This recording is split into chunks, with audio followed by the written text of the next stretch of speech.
Sabe aquele item super comum que a gente tem na despensa? Pois é, que tal a gente abrir essa lata para descobrir uma história inacreditável de inovação, desespero e até de guerra? Vamos mergulhar fundo nessa história.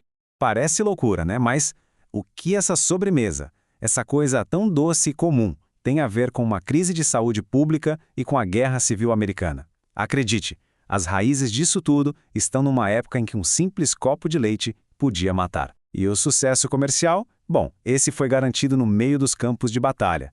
Bora entender como essas peças se juntam? Olha só, esse é o Gale Borden, o inventor, o cara por trás do leite condensado. Ele era um empresário lá do século XIX que, depois de uma tragédia pessoal, botou na cabeça que ia resolver um dos maiores pepinos de saúde pública daquela época. Mas, para a gente entender de onde veio essa invenção, a gente precisa primeiro entender o caos que era a situação. Porque, naquela época, leite fresco não tinha nada a ver com o alimento saudável que a gente pensa hoje. Nada mesmo. Pensa só, sem geladeira, o leite estragava em poucas horas, mas o buraco era muito mais embaixo. A falta de conservação era um convite para todo tipo de contaminação e adulteração, que eram, sem exagero, aterrorizantes. E o grande vilão dessa história tinha nome: Swell Milk. Em bom português seria algo como leite de lavagem. E o nome já diz tudo, né? Vinha de vacas doentes amontoadas em lugares horríveis e que comiam, pasmem, o lixo das destilarias de álcool. Era um produto da pior qualidade possível e, claro, super perigoso. E como se não bastasse, para piorar tudo, esse leite horrível ainda era batizado. Eles misturavam de tudo para disfarçar a cor, a textura. A gente está falando de gesso, giz, farinha. Sério, qualquer coisa que desse para enganar quem comprava. E as consequências, claro, eram fatais, especialmente para as crianças. Foi bem no meio desse cenário de crise que o nosso Gale Borden entra na história. E a motivação dele, como eu disse, foi uma coisa bem pessoal. Ele passou por uma experiência super traumatizante numa viagem de navio que marcou ele para sempre. Ele viu ali na frente dele o que o leite estragado fazia com as crianças. Foi devastador. E ali mesmo ele decidiu: eu preciso dar um jeito de fazer o leite ser seguro e durar mais. E a solução que ele encontrou foi simplesmente genial. Ele criou um processo que usava uma panela a vácuo. Com isso, ele conseguia esquentar o leite numa temperatura mais baixa, sabe? Assim, a água evaporava sem queimar ou cozinhar o leite.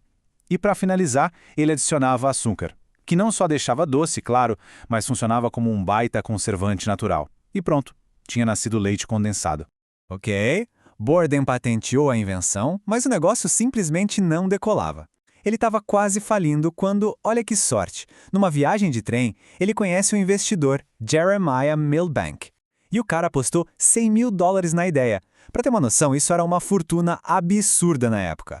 Só que nem com toda essa grana, o público comprou a ideia. Não adiantou nada. Nem quando estourou um escândalo gigantesco na imprensa sobre o tal leite de lavagem, e o Borden aproveitou para anunciar o produto dele como a solução segura, durável. As vendas continuaram péssimas. O futuro era bem incerto.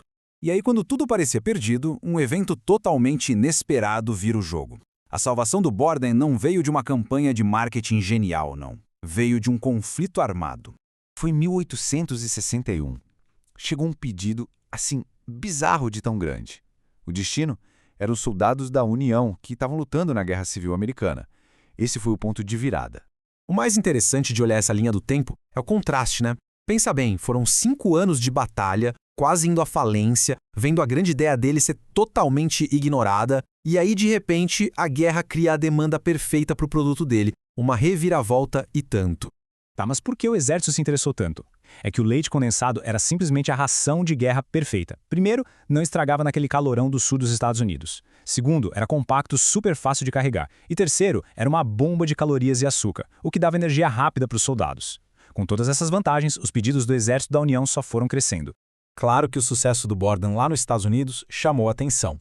E do outro lado do Atlântico, lá na Suíça, essa história estava para ganhar um capítulo novo e super importante. Em 1866, dois irmãos americanos, o Charles e o George Page, tiveram uma sacada. Eles olharam para os pastos verdinhos da Suíça e pensaram: é aqui. E então fundaram a primeira fábrica de leite condensado da Europa. A marca deles, a Milkmaid, virou um sucesso absurdo, principalmente no Reino Unido e nas colônias britânicas.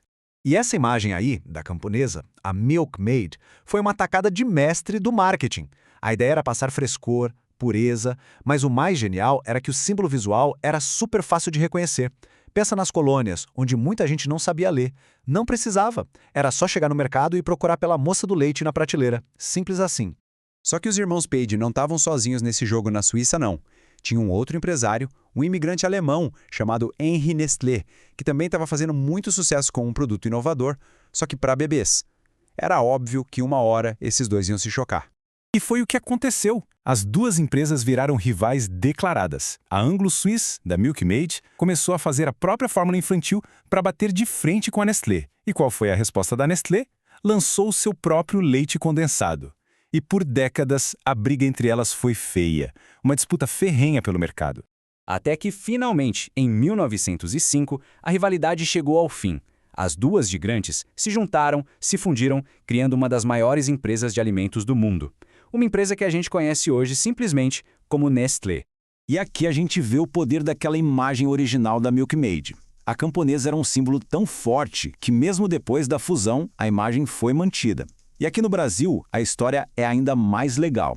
O apelido carinhoso que o produto ganhou, Leite da Moça, acabou virando o nome oficial da marca. É uma conexão direta com aquela primeira latinha de 1866. Então, da próxima vez que alguém abrir uma lata de leite condensado, vale a pena lembrar dessa jornada toda, né? De uma solução para uma crise de saúde pública, passando por campos de batalha na guerra civil, até virar um ícone mundial. Isso faz a gente pensar, que outras histórias incríveis será que estão escondidas aí, nos itens mais comuns da nossa cozinha?